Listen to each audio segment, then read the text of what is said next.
जय हिंद, नमस्कार प्यारे साथियों।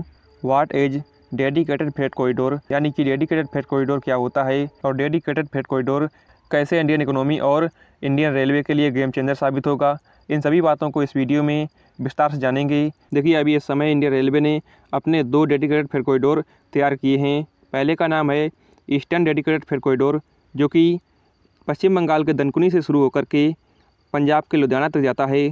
और दूसरा जो कॉरिडोर है वो है वेस्टर्न फ्रेट कॉरिडोर, जो कि दादरी से ईस्टर्न कॉरिडोर से कनेक्ट होकर के महाराष्ट्र के मुंबई के जवाहरलाल नेहरू पोर्ट तक जाता है। देखिए, इंडियन रेलवे के जो डेडिकेटेड फ्रेट कॉरिडोर हैं, इन पर रेलवे लाइन बिछाने के लिए विशेष प्रकार की आधुनिक मशीनों को मंगाया गया था।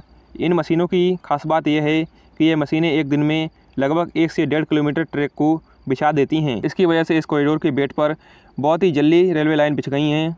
देखिए, डेडिकेटेड फ्रेट कॉरिडोर की कुल लंबाई 3338 किलोमीटर होगी। इसमें ईस्टर्न कॉरिडोर की लंबाई 1839 किलोमीटर होगी, वेस्टर्न कॉरिडोर की लंबाई 1499 किलोमीटर होगी और इसके निर्माण की जो लागत है वो है 1.24 लाख करोड़ रुपए। इसमें से 56,000 करोड़ रुपए वेस्टर्न कॉरिडोर के लिए हैं और शेष रुपए ईस्टर्न कॉरिडोर के लिए हैं।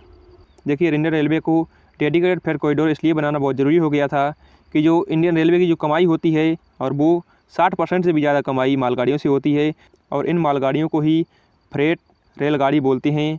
इसके अलावा सवारी गाड़ी यानी कि मेल और सुपरफास्ट से जो कमाई होती है वो लगभग 30% होती है और सुपरफास्ट और एक्सप्रेस ट्रेनों से जितनी कमाई होती है वो कमाई इन सुपरफास्ट और एक्सप्रेस ट्रेनों के मेंटेनेंस में ही चली जाती है।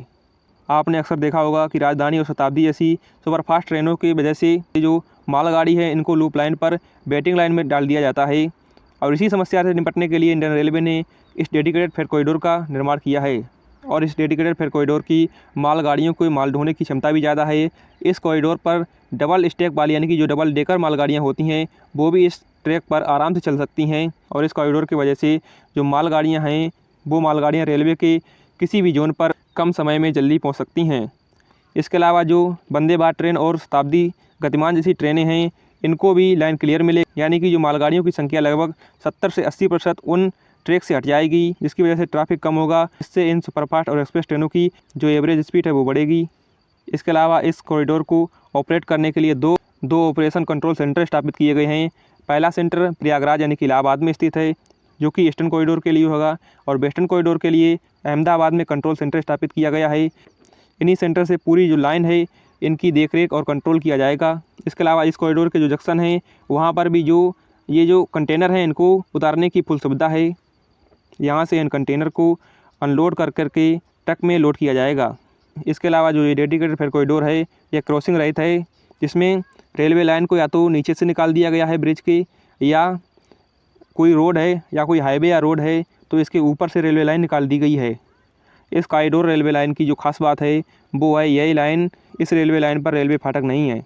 इसके अलावा आवारा पशु और लोगों से बचने के लिए इसके आसपास बाउंड्री वाल भी की जाएगी।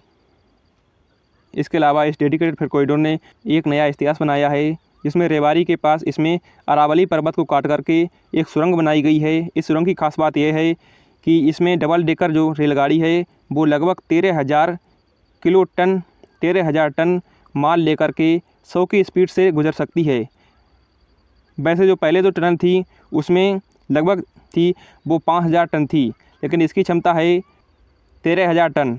इसके अलावा इस पर जो स्टेशन है उनका नाम न्यू होगा, जैसे new Bhavpur, new Chhalda, new Meerut, new Tundla, new Mughalsarai, ऐसे स्टेशन का नाम होगा।